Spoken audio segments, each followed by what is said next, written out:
understand what she has to say.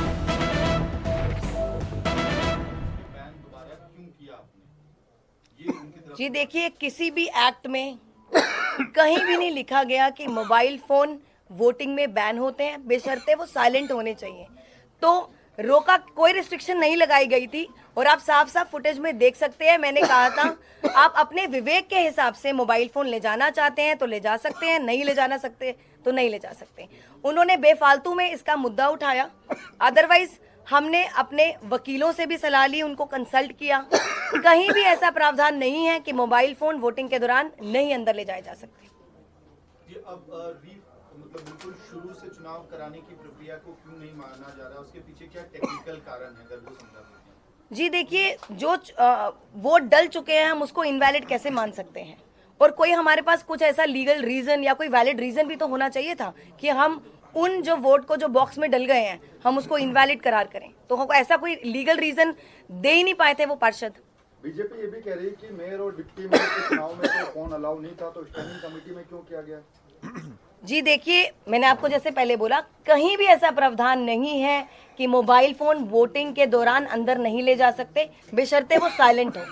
तो वो तब म्यूचुअल अंडरस्टैंडिंग थी कि नहीं ले जाना। और अब जब सदन शुरू हुआ, स्टैंडिंग कमेटी का चुनाव शुरू हुआ, तब मोबाइल फोन पे कोई चर्चा नहीं हुई थी कि रिस्ट्रिक्शन लगेगी या नहीं लगेगी। और आपको ये भी बता दूं, 40, 45, 47 वोट डल चुके थे, उसके बाद भारतीय जनता पार्टी के पार्षदों ने मोबाइल फोन का मुद्दा उठाया। ये भी बहुत बड़ा प्रश्न चिन्ह लगाता है। तो कल जो सदन की बैठक होगी, दोबारा से चुनाव होगा या फिर जितने वोट पड़ चुके हैं उससे आगे? जी देखिए, जितने वोट डल चुके हैं हमारी पूरी कोशिश रहेगी वहीं से उसके आगे से वोटिंग शुरू होगी। मैम लगातार, क्योंकि कल से आप लोग यही बात कह रहे हैं कि जितने वोट डल चुके हैं उसके आगे से वोटिंग हुआ। आपने 6-7 बार हाउस भी एडजस्ट, 13 बार एडजस्ट। अगर कल भी यही स्थिति बनी रहती है कि बीजेपी दे आर सेइंग कि हमें स्क्रैच से शुरू करना है, 0 से आप 1 से शुरू करिए दोबारा। देखिए, भारतीय जनता पार्टी के पार्षदों के पास कोई लॉजिकल रीजन नहीं हुआ, कभी भी कोई वैलिड रीजन नहीं रहा अभी तक।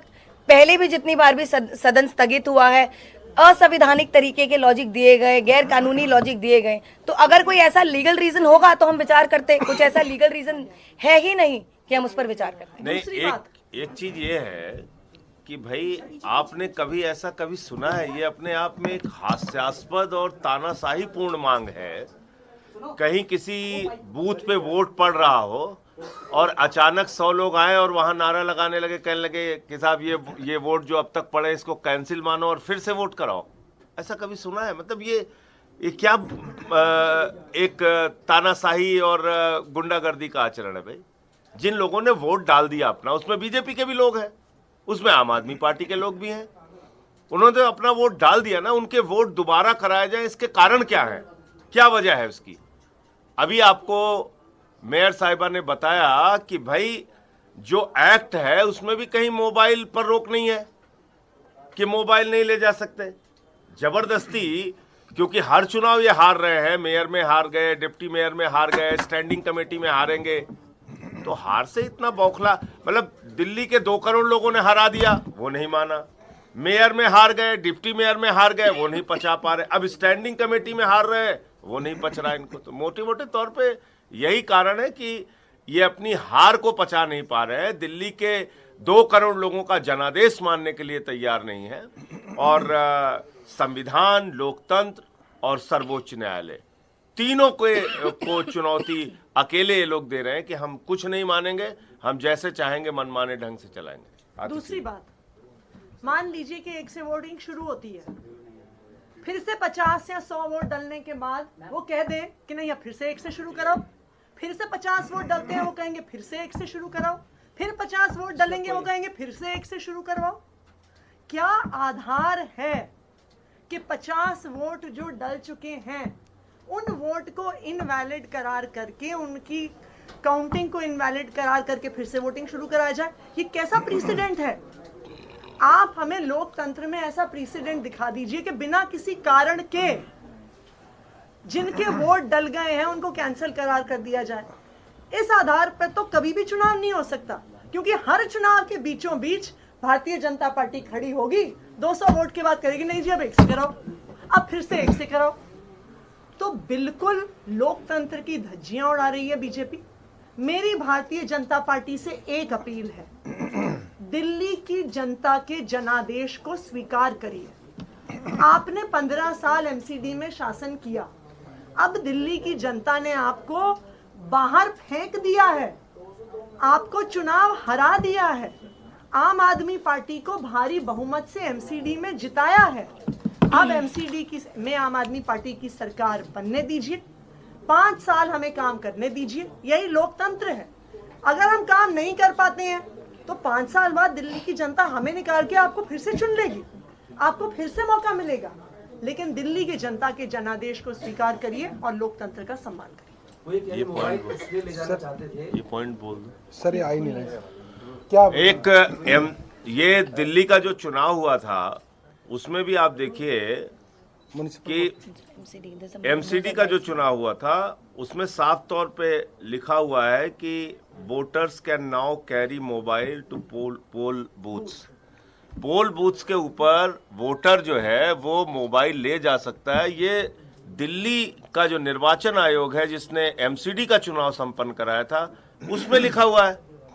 तो अगर ये कोई सिक्रेसी का वायलेशन होता तो चुनाव आयोग क्यों कहता भाई कि आप एमसीडी के चुनाव में अपना मोबाइल लेके जा सकते हैं? चुनाव आयोग को आपत्ति नहीं है, यहां जो चुने हुए पार्षद हैं उनको आप कह रहे हैं कि नहीं मोबाइल लेके नहीं जा सकते आप। और इसके पीछे के मनसा क्या है, मन में क्या है तुम्हारे, क्या चोर छुपा हुआ है आपके मन में, बताइए ना। एक आदमी अपना वोट देने गया, वोट दे के बाहर आ गया, उसने किसी को वोट दिखाया नहीं, उसने अपनी गोपनीयता को भंग नहीं किया वोट की, तो आपत्ति किस बात की है? मोबाइल लेके नहीं जाओगे, शर्ट पहन के नहीं जाओगे, टी शर्ट पहन के नहीं जाओगे, मतलब ये इसका कोई मतलब है? कहीं कोई एक्ट में लिखा हो, कहीं कोई किसी नियम का वायलेशन होता हो, बात समझ में आती है। कल के मुस्कुरा के नहीं जाओगे वोट देने के लिए, रोते हुए जाओगे, घुटने के बल जाओगे, ये कोई इसका मतलब है? आरपी की बात पे वो कहते हैं कि क्रॉस वोटिंग का डर सता रहा है आम आदमी पार्टी को और अपने सुप्रीमो को फोटो भेज रहे हैं। तो हमको क्यों क्रॉस वोटिंग का डर सताएगा? किस बात के लिए डर सताएगा? आपने देखा नहीं अब तक? मेयर में कह रहे थे हमारा बनेगा, बुरी तरह हार गए। डिप्टी मेयर हमारा बनेगा, बुरी तरीके से हार गए। एल्डरमैन को वोट करा लो, सुप्रीम कोर्ट ने तमाचा मारा। इनकी किस बात पे आप लोगों को भरोसा करने आप लोग बताइए, किस बात पे भरोसा कर लिया जाए? किसी एक बात पे बताइए जिस पे भरोसा कर ले। और ये वही भारतीय जनता पार्टी है जो एक हफ्ते पहले कह रही थी आम आदमी पार्टी ने उनके पार्षद खरीद लिए हैं, ये भी आप याद रखिए। तो ये बिल्कुल स्पष्ट है कि भारतीय जनता पार्टी चुनाव कराना ही नहीं चाहती। वो या तो कहे कि हमने उनके खरीदे, अब वो कह रहे हैं उन्होंने हमारे खरीदे। भाई एक चीज तो डिसाइड करिए, रोज रोज आप नए बहाने बनाते हैं चुनाव ना करवाने के। क्यों? क्योंकि जो भारतीय जनता पार्टी की एमसीडी की चुनाव में हार हुई है उसको भारतीय जनता पार्टी पचा नहीं पा रही है। हमारा उनसे एक ही आग्रह है, दिल्ली की जनता के जनादेश को स्वीकार करिए, 5 साल विपक्ष में बैठिए। ट्वीट किया था। अच्छा देखिए, एक और बड़ी मजेदार बात बता दें। कल हमारे 150 वोट थे, 150 वोट पड़े। भारतीय जनता पार्टी खरीद फरोख्त की राजनीति में इतनी उत्साहित रहती है, उसने अपने ऑफिशियल ट्विटर हैंडल से कहा कि देखिए हमने 4 यहां खरीदे, 3 वहां खरीदे। मतलब आप सोचिए, वो पार्टी खुश होती है बताने में पूरे देश और दुनिया को कि देखो हम दुनिया की सबसे बड़ी और सबसे भ्रष्ट पार्टी है, सबसे बेईमान पार्टी है, कि देखो इनको 150 वोट तो मिल गया, ठीक बात है, लेकिन हमने 4 यहां खरीद लिए, 3 वहां खरीद लिए। बताओ आप, ऐसी पार्टी, मतलब दुर्भाग्य है कि ये लोग इस देश में अपना राजनीतिक दल चला रहे हैं। और क्या कह सकता हूं मैं। आपने जो कहा कि रेखा गुप्ता और अमित नागपाल की कार्रवाई, क्या कार्रवाई हो सकती है? अगली बैठक में हम इस पर विचार करेंगे, क्योंकि जो कुछ उन दोनों ने सदन में किया वो सदन की मर्यादा के खिलाफ था, और साथ ही सुप्रीम कोर्ट का जो आदेश था उसका भी पालन नहीं किया गया। उन्होंने बार बार कोशिश करी कि चुनाव टल जाए, और बार बार इसी वजह से हमें सदन को स्थगित करना पड़ा। और उन्होंने एक्चुअली में कोर्ट ऑफ कंटेम्प्ट करा, जो बिल्कुल गैर कानूनी है। तो हम इस पर विचार करेंगे अगली बैठक पर। 16 घंटे में हंगामा नहीं रहा, तो क्या कैसे सुनिश्चित करेंगे कि कल की कार्रवाई ठीक से सुचारू रूप से चले? जी देखिए, हम तो हर बार की तरह इस बार भी फिर चाहेंगे कि शांतिपूर्वक तरीके से चुनाव हो। जैसे डिप्टी मेयर मिला है, डिप्टी मेयर मिला है, स्टैंडिंग कमेटी के चुनाव भी शांतिपूर्वक हो, ताकि दिल्ली की जनता का जो जो काम नगर निगम का रुका हुआ है, सारे उन कामों को हमने ऑलरेडी शुरू कर दिया है, ऑफिशियल तरीके से हम उन पर कार्रवाई कर सकें।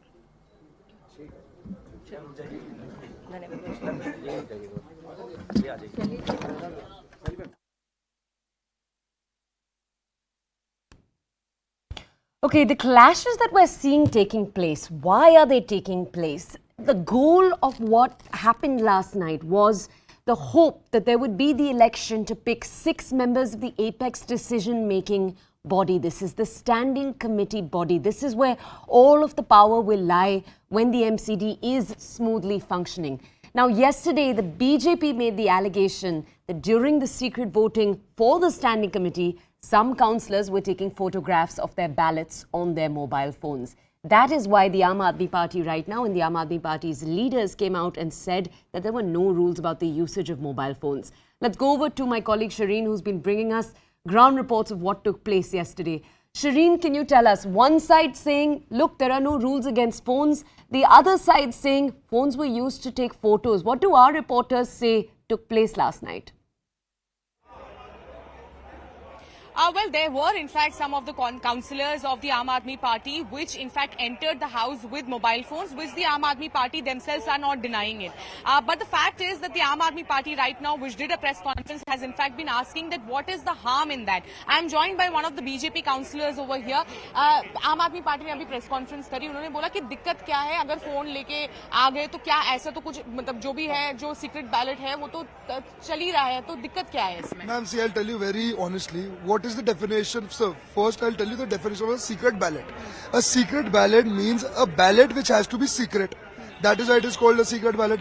मतलब कि ऐसा वोट करेंगे जो किसी को भी पता ही ना चल पाए.